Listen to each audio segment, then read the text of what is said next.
بسم الله الرحمن الرحیم. محصلین عزیز، با یک درس دیگه از مضمون تکنیک ابتدایی خوش آمدین. در درس امروز می‌خواهیم که روش‌های مختلف قلمکاری را چی است بحث کنیم که چگونه ما یا روش‌های مختلف قلمکاری را استفاده می‌کنیم، موجود است و یا چگونه از این استفاده میشه.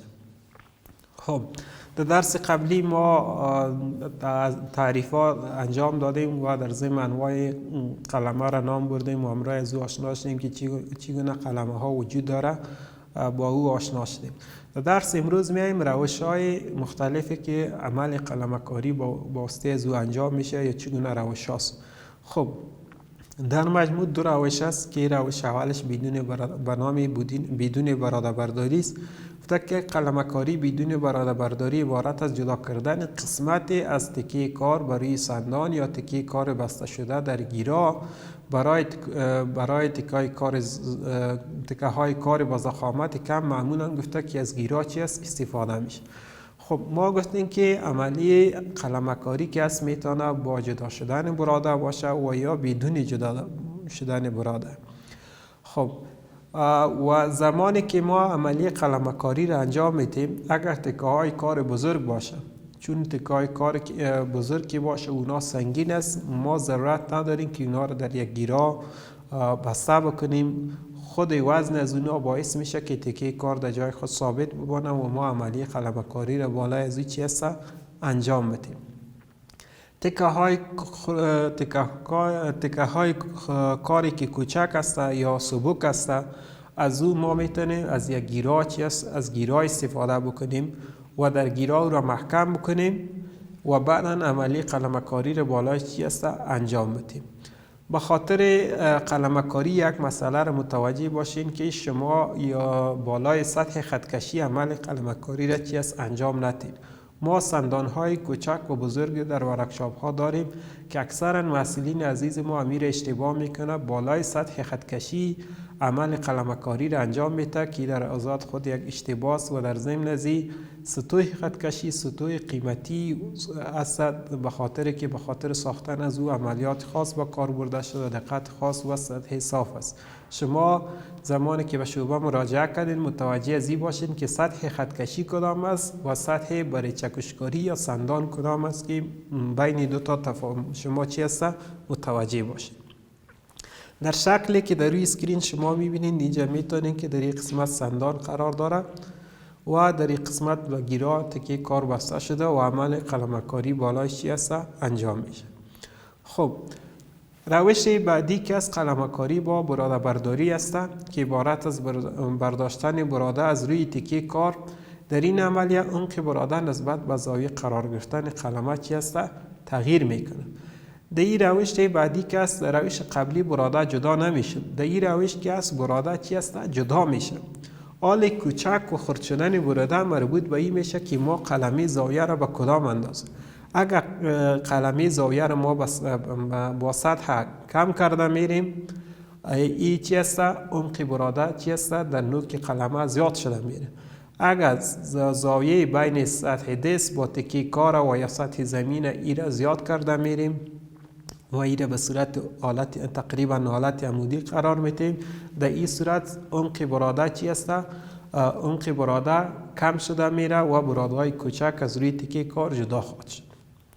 خب مسئله دیگه که خیلی مهم است عبارت از استاد شدن است که شما زمانی که قلمکاری را انجام میدین با یک طریقه درست چی است درست استاد شوین و عملی قلمکاری انجام بدین. قسمی که در تصویر اینجا شما میبینید در این قسمت گیرا و تکه کار قرار داره و در این قسمت پایای یک شخصی که قلمه میکنه او را نشان داده که بین پای راست و چپ یا میان پای و راست چپ حدود زاویه باید یعنی 35 درجه 35 تا 40 درجه و نسبت به محور گیرا الا 70 درجه را یا این پای با خط محوری گیرا 75 درجه و این پای دیگه سمت پای چپ که است با محور گیرا یا خط مرکز گیرا زاویه 35 درجه را چی است تشکیل بده.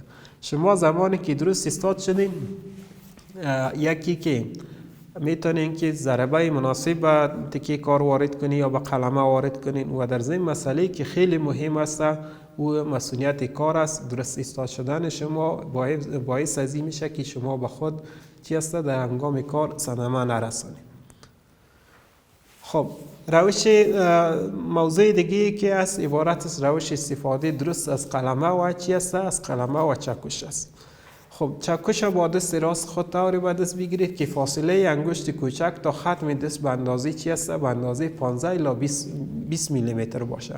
خب اگر شما دست راست هستین و یا دست چپ هستین، فاصله که در قسمت انتهای چکش میمانه که او اندازه 15 الی 20 میلیمتر باشه. در اینجا شما میفهمین از مسائل فیزیکی میفهمین به هر اندازه که طول زیاد پیدا کنه اینجا مومنت چی است؟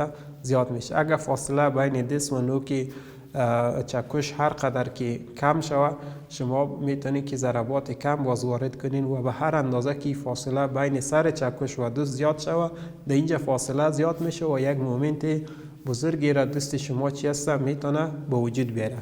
خب موضوع دیگه که همچنان قابل بحث است محکم گرفتن قلمه است که قلمه را شما باید چه رقم بگیرین که در شکل هم اینجا شما ببینید که بین انگشت و سر قلمه حدود گفته 20 الی 25 میلیمتر چی است؟ 20 الی 25 میلیمتر فاصله باشه.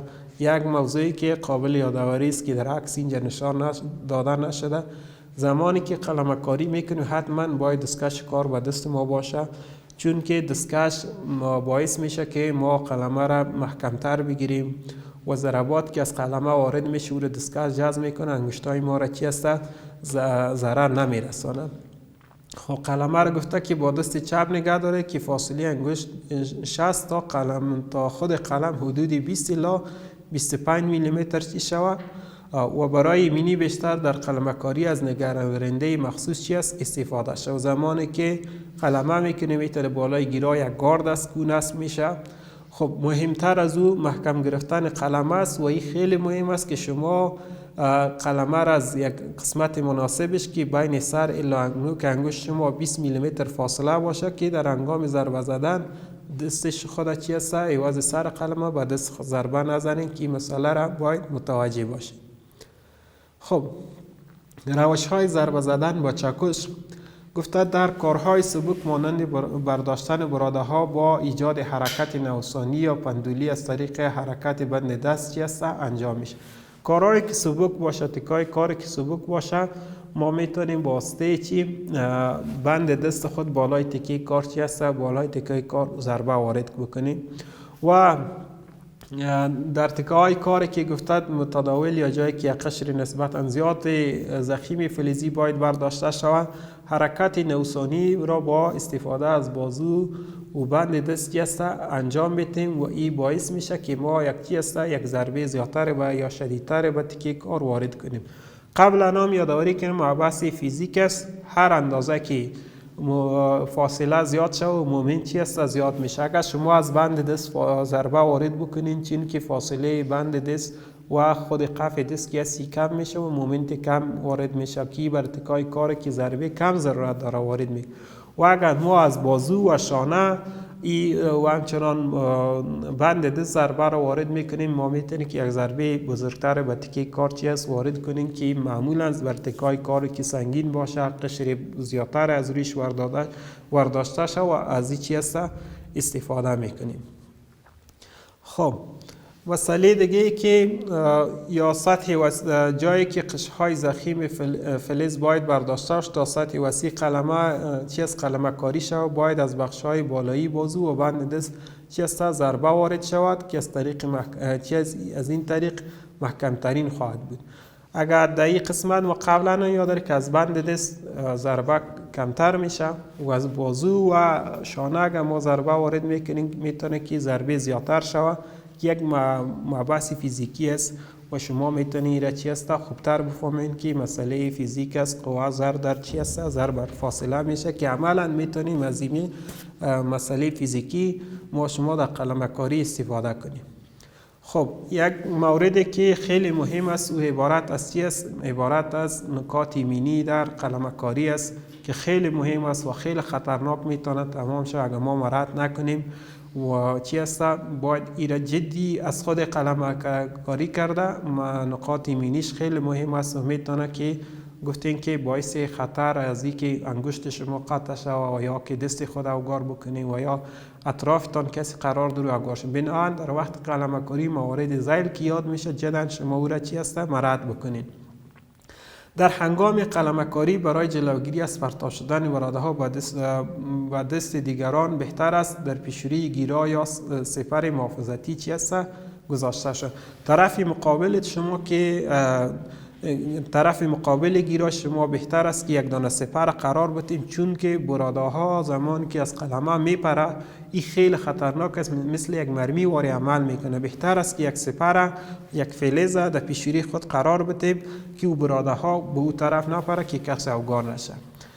دیگه سر قلمه آری از پلیسه باشه. زمانی که شما قلمه کاری میکنید قسمت سر قلمه که است وقتی ضربات زیاد بخوره قسمت یک تعداد براده ها میگیره یا میتونیم اصطلاح پلیسه را به نام ببریم. زمانی که شما قلمه کاری میکنید سر قلمه باید پاک باشه. در غیر از این مثل که قبلا گفتیم این براده ها به صورت مرمی عمل میکنن و زمانی که به چکش و ضربه وارد میکنی از قلمه جدا میشه و یک طرف میره و مثل مرمی عمل میکنه که شما مسئله متوجه حتما باید باشید. از رس بودن و محکم بودن چی است؟ دسته چکش چی است؟ دسته چکش شما خود اطمینان است. زمان قلمه کاری میکردین متوجه دسته چکش باشین که چکش درست است که در هنگام کار خطا نخوره. در وقت قلمه کاری با عینک و دستکش محافظه‌ای چی است؟ حتما مجهز باشین که عینک و دستکش چی است؟ حتمی است. از محکم بودن و درست بودن تکیه کار در گیرا در هنگام قلمه کاری چی است؟ خود مطمئن باشید. زمان اگر تکیه کار در گیرا بسته کردین از او خود مطمئن بسازین که در وقت قلمه کاری خطا نخوره، خدای نخواسته بالای پای شما چی است؟ نفته که شما را زخمی خواد کرد. خب مسئله دیگه که هنگام قلمه کاری محل مناسب انتخاب کنین که خود و دیگران را متضرر نسازین و در محالاتی که مواد آتش‌زا وجود داره از قبیل قلمه کاری چی است جلوگیری کنین، چون که بین قلمه و تکیه کار یک آتش به وجود میاد و با امکان داره که در جایی که شما قلمه کاری میکنید مواد آتش‌زا باشه باعث آتش شود. در موقع تستکاری قلمه کاری از حتما گفته که از عینک چی است استفاده میکنید. فاصله تکیه‌گاه قلم با سنگ چرخ حدود 2 میلیمتر باشه که مسئله است که زمانی که اگر ضرورت میشه که قلمه را تستکاری کنین بین سنگ چرخ و یک قسمت تکیه‌گاه داره بین از او باید حدود 2 میلیمتر چی است فاصله باشه که این تمام مسائل بود که به خاطر چی؟ به خاطر محافظت یا مسئولیت خود و دیگران باید در وقت قلمه کاری ما متوجه باشیم. بازم تکرار میکنم از خود عملی قلمه کاری کردن مسئولیت کار خیلی مهم است و باید ما جدا به اون متوجه باشیم که خدای نخواسته یک اشتباه کوچک ما باعث از این خواهد شد که ما یک انگشت خود و یا چشم خود و یا قسمت دیگه از بدن خود یا از دست بدیم یا به او ضربه وارد بکنیم و یا او را چه زخمی بسازیم یا همچنان به کسای دیگه می صدمات وارد شد. خب در درس امروز یا در مباحثی که در ویدیو قبلی کردیم بخش قلمه کاری به اینجا خاتمه پیدا میکنه. ما یک تعریف از قلمه کاری کردیم. قلمه کاری گفتیم که میتونه با براده شده برداشتن براده باشه بدون براده. کاربرد عملی قلمه کاری را گفتیم که در موارد مختلف قطع کاری و پراندن نقاطی که ولدینگ و ریخت شده و شمیش از او استفاده. انواع قلمه را نام بردیم که تقریبا 6 نوع قلمه شد. روش های براده برداری بود که بدون براده میشه و با براده میشه و همچنان ضربه زدن در هنگام قلمه کاری بود که ما ضربه که به تکای کاری که سبک است از بند دستی ها و تکای کاری که عمق براده دو زیاد میشه با چی است دستی چکش در آستر مد نظر میگیریم. و در ادامه مسئله که خیلی مهم بود و بازم باراش زیاد تاکید میکنیم مسئولیت کار یا نکات ایمنی در هنگام قلمه کاری است که جدا به اون نقاطی که در اینجا تذکر دادیم لازم نمیدانیم یک بار دیگه تکرار کنیم، به اون مسائل زیاد متوجه می باشیم که خدا و دیگران را چی است به خطر مواجه نکنیم و یا زخمی نکنیم. خب محصلین عزیز، این بود درس امروز ما. تا درس بعدی شما را به خداوند یکتا مهربان می‌سپاریم. موفق باشید.